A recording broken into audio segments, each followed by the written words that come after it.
Hi there, BookTube. Now, for this year's Victober 2024, I set a challenge for people to experience Victorian theatre, to read or watch or listen to a Victorian play.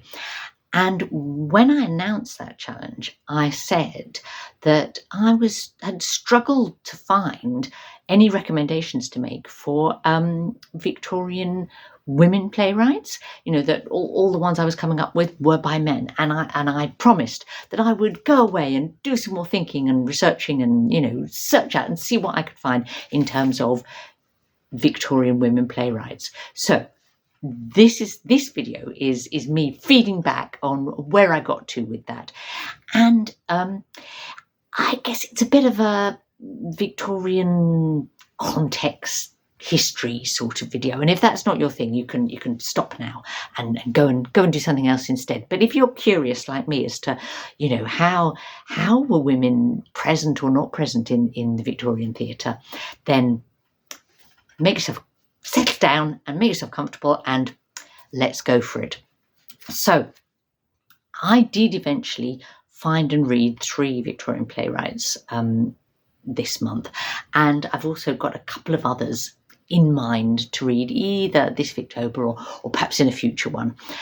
And what I found was that there's actually a kind of developing area of study around Victorian women in the theatre, because a recognition that they're almost invisible, but they were there. And in fact, the University of Exeter's got a 5-year sort of research project going on, led by Professor Kate Newey, to try and unearth and bring back into the light some more of Victorian plays by women. So we're in a shifting territory. To be fair, when we struggle to find Victorian plays by women available to read, and there are some now, I was reading this book, the Colleen Bourne by Dion Boucicault that I was reading was in this book, and reading the introduction of this, the first edition of this book which was in the 1950s, found at that point that almost like the only Victorian or 19th century playwright that was still consistently in print was Oscar Wilde. There were no others. The other male playwrights that we talk about now were not in print. So I guess 19th century theatre, or certainly Victorian theatre, it was seen as a really weak period in dramatic writing, and so even male Victorian playwrights were relatively neglected. Having said that, there was a real invisibility until very recently of women in the sort of received history of 19th century drama, and the canon of dramatists that people recognise, talk about, celebrate. But the truth is that women were really active in the Victorian theatre. They were active as actors and performers. They were active as producers and theatre managers in particular, and I'll say some more about that, as directors, and also as playwrights. And there were some really prolific women playwrights in the Victorian period, but there was a real tension between the kind of Victorian idea of the ideal of womanhood, of femininity, and being involved in the theatre. So the ideal of Victorian womanhood was very much based around the idea of the two spheres. That men could exist in the public sphere, and that the ideal sphere for women was private. It was domestic. It was being modest and quiet and gentle, and that was where women should find their power and their role and their significance. And of course, theatre, is the opposite of that, isn't it? Theatre is public and it's loud and it can be gentle, but it's about, spectacle and performance and, absolutely not about, it doesn't fit with that Victorian ideal. Now, of course, there always were Victorian women all through the 19th century who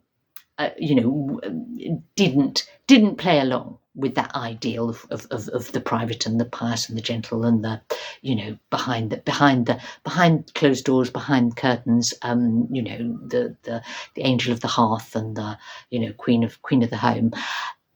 And they did that in their working lives, and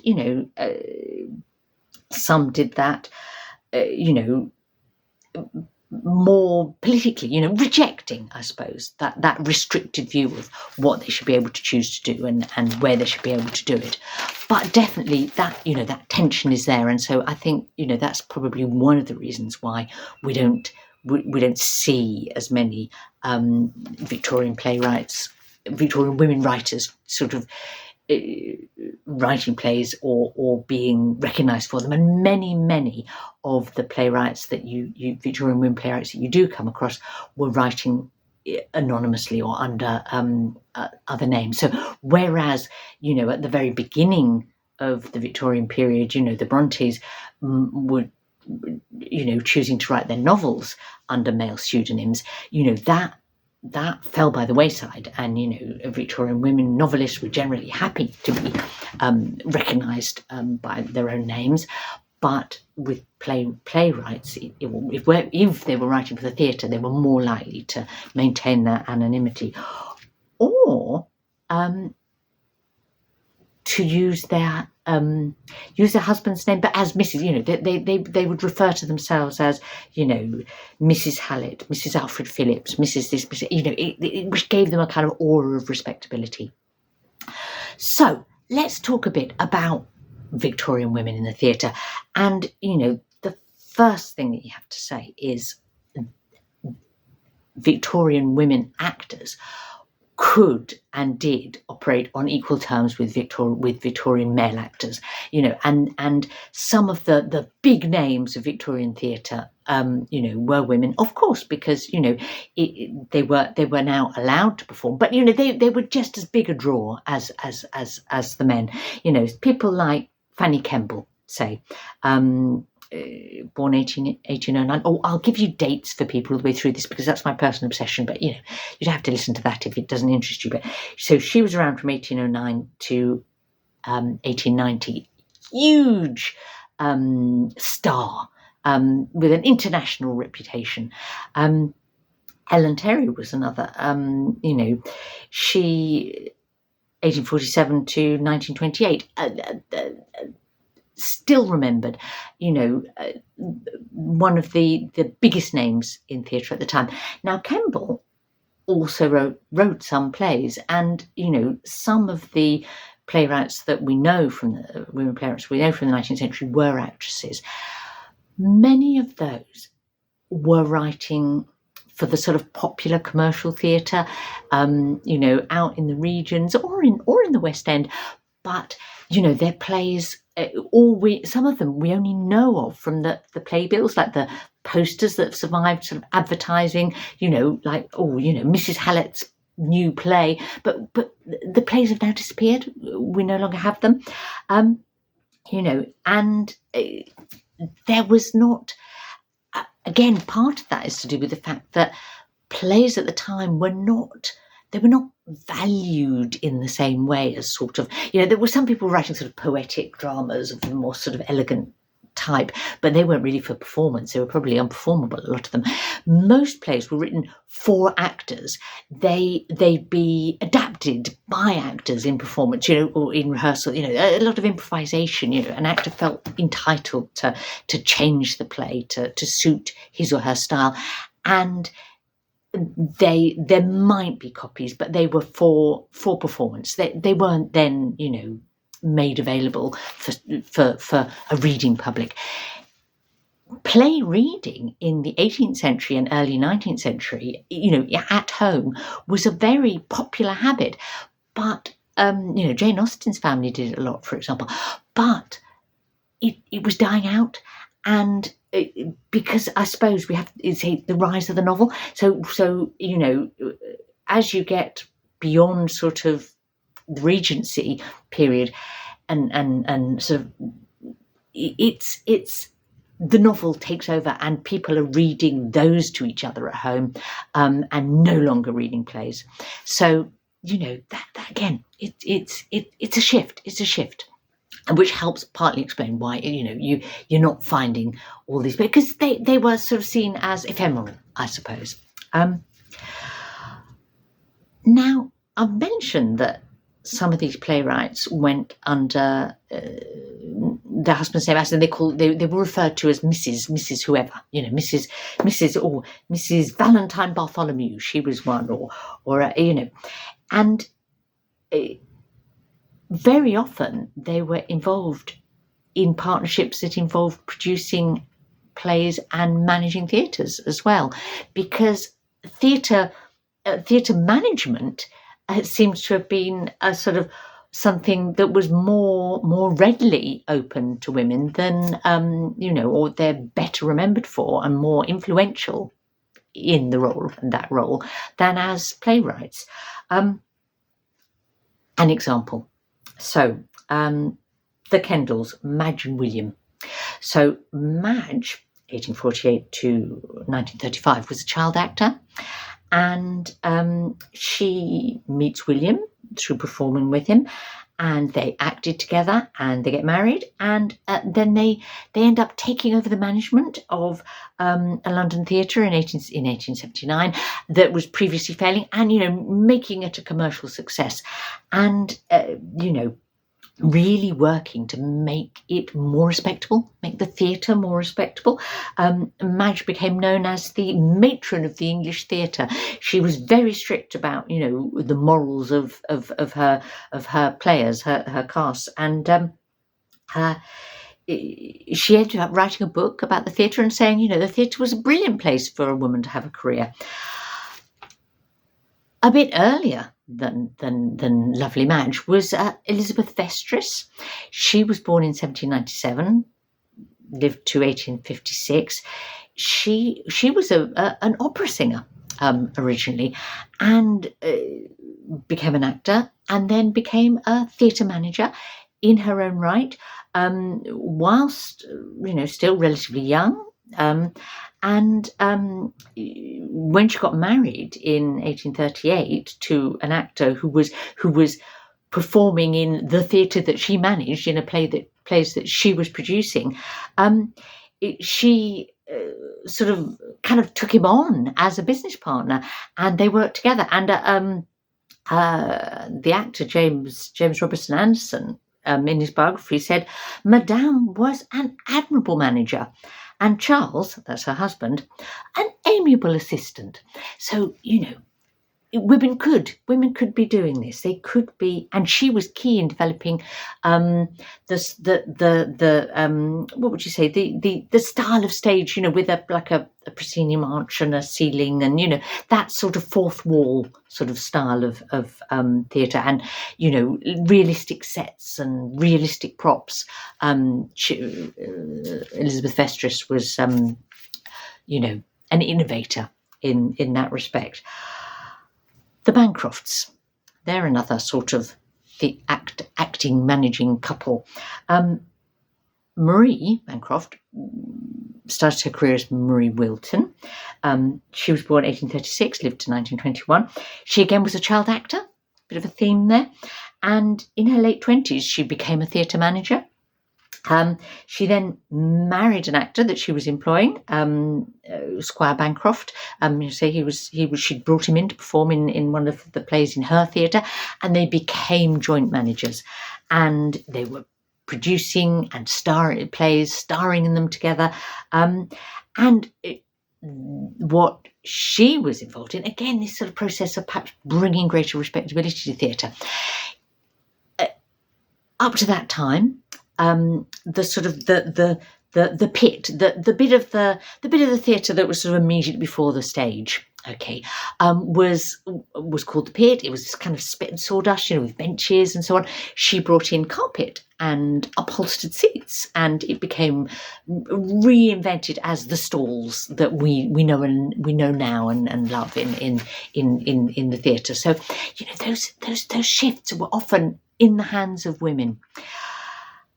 But to what extent were they also writing plays? Well, yes, they were. As I say, mostly more the sort of popular social comedy, melodrama, burlesques, and as I say, some are only now known by the playbills that refer to them.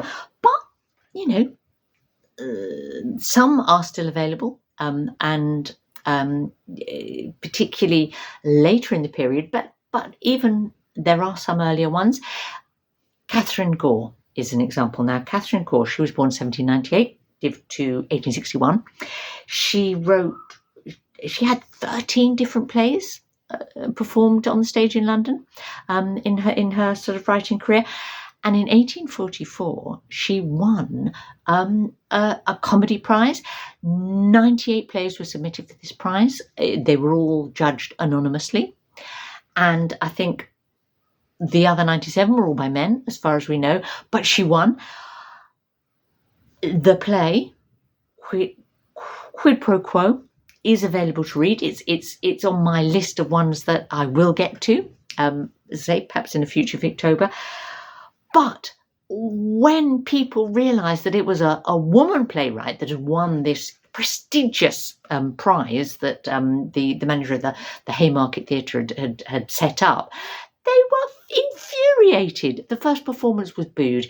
Critics savaged it, and she never actually wrote another play. She went on to have a successful career as a novelist, but she never dipped her toe in the water of playwriting again. But there were others. There were other successful women playwrights. Lady Emmeline Stuart Walley, 1806 to 1855, was a more of an aristocratic writer. She was the daughter of a duke. She wrote poetry and kind of poetic drama that was sort of had more literary pretensions.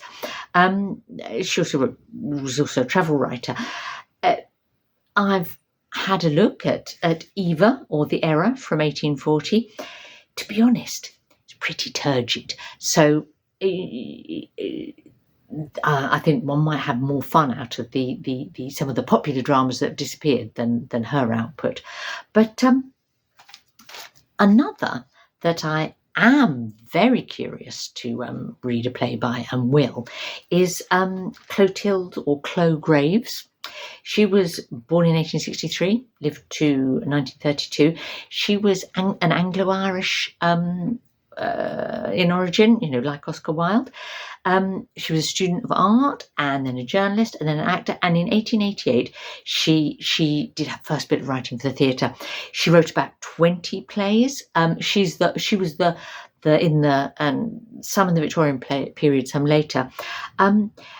But she was the first Victorian woman playwright to have 2 plays on in London simultaneously, and those were The Mother of Three, and A Matchmaker, and this was in 1896. And A Matchmaker is notable because she kind of compares marriage to prostitution in that play. So it was, somewhat notorious or shocking. But, Shaw kind of goes on to make that case. But, Chloe Graves had already done it. Perhaps it's not surprising that she wrote a kind of fairly sort of what was considered outrageous idea in a play, because she was definitely a woman who defied convention. She had short hair, she chose to wear masculine clothes, she smoked in public. She was an unconventional woman.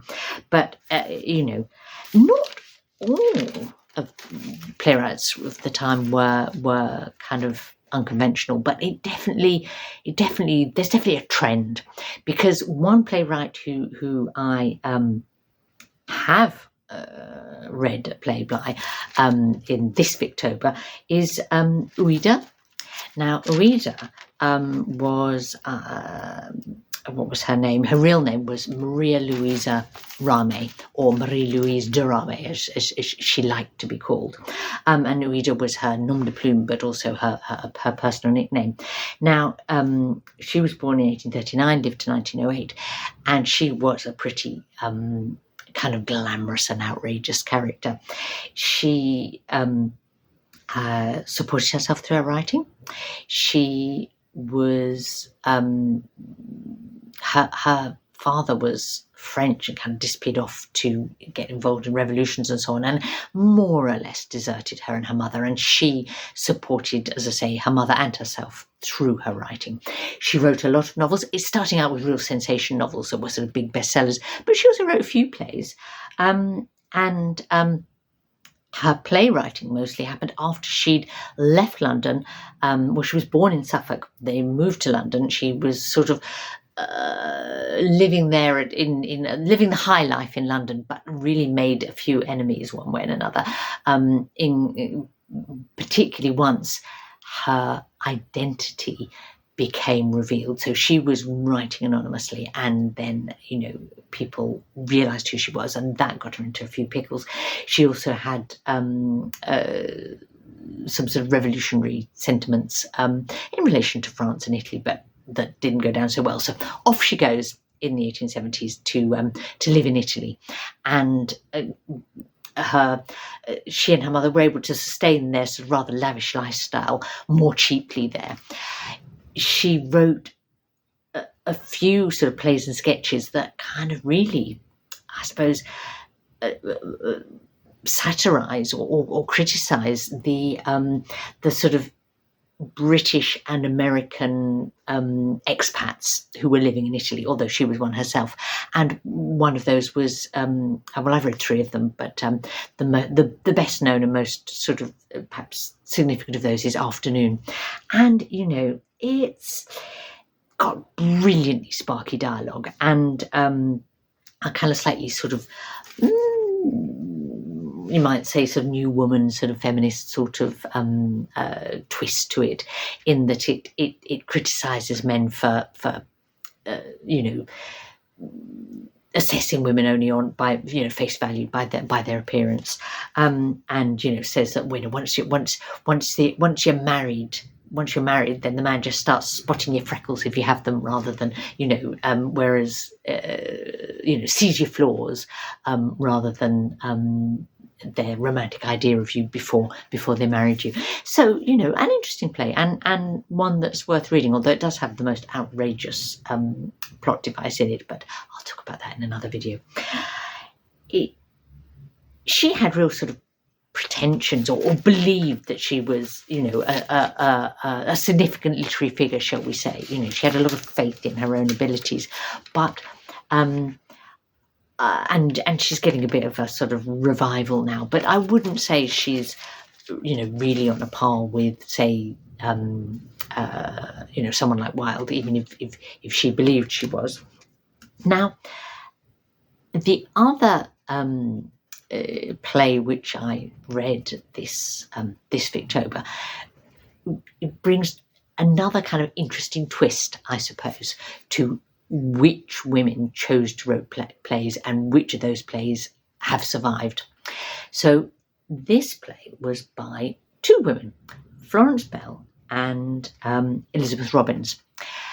And Florence Bell was born 1851, she lived to 1930, and she was a suffragist, a real kind of like social investigator and writer. She was married to a sort of a manufacturer, someone who ran ironworks and steelworks, and she developed a real interest in education for working women, and, as I say, became passionate about votes for women. And that's how she came to write Alan's Wife with Elizabeth Robins. Now, Elizabeth Robins was born in 1862. lived to 1952, so, fine old age and relatively recently. She was American by birth, but she settled in England in the late 1880s, and she was an actor and a theatre manager. Again, that actor-theatre manager combo comes up quite often, doesn't it? And, became a writer, and Florence Bell kind of invited Elizabeth Robins to write Alan's Wife with her. And it's quite a special and interesting play. Why do I say that? It's because it's got a real kind of modern feel to it, quite realist. It's about a working class woman. It's about love and marriage, kind of quite explicitly. Well, there's no sex in it, but it's really obvious that this is she's chosen to marry someone who she finds sexually attractive, when she could have married someone who was, a better bet, perhaps, financially, but a more middle class, more educated. But she chooses the man that she's attracted to. He's then killed in an industrial accident, and she is by then pregnant.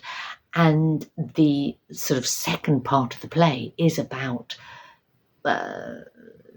sort of new motherhood and, I guess, postnatal depression, or even postnatal psychosis and infanticide. So what a topic for a play that was being written and performed in now, what year was it? 1893. Groundbreaking, I would say. It's a little tricky for a modern reader because there's a kind of a disableist or ableist element in it, which is quite problematic. But you have to judge these things by the times, don't you? And it sort of was needed to kind of make sense of the plot that they were trying to, the challenges that they were trying to explore. Elizabeth Robins went on to write a number of other plays, and she became a suffragette rather than a suffragist. There's a distinction between the two, but I won't go into it here. But she wrote in 1907 Votes for Women, the first play about kind of women's suffrage, to be written and to be performed on the English stage.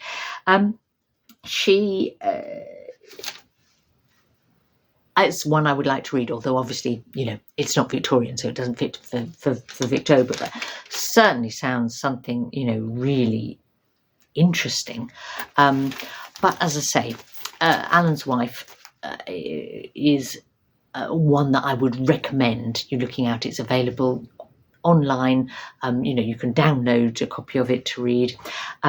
If you want a reason for reading it, I'm going to quote you what a male critic said about it at the time, which was, has a woman the right to lay bare the inmost fibres of her being in this way before a gaping playhouse crowd? Well, if you feel a woman does have a right to do so, then perhaps you might like to read the play.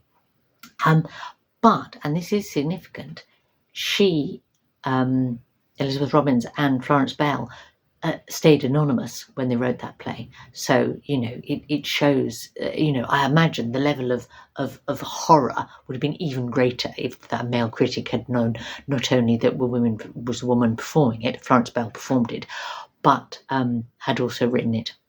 There you go. So that's my sort of little summary of women in the theatre in the Victorian period. If you have other plays or playwrights that you have read that are available, do let me know. I think this, I hope in 5 years' time, when this research project at the University of Exeter has borne fruit, there may be some more available that we can all read and talk about. So let's cross our fingers for that.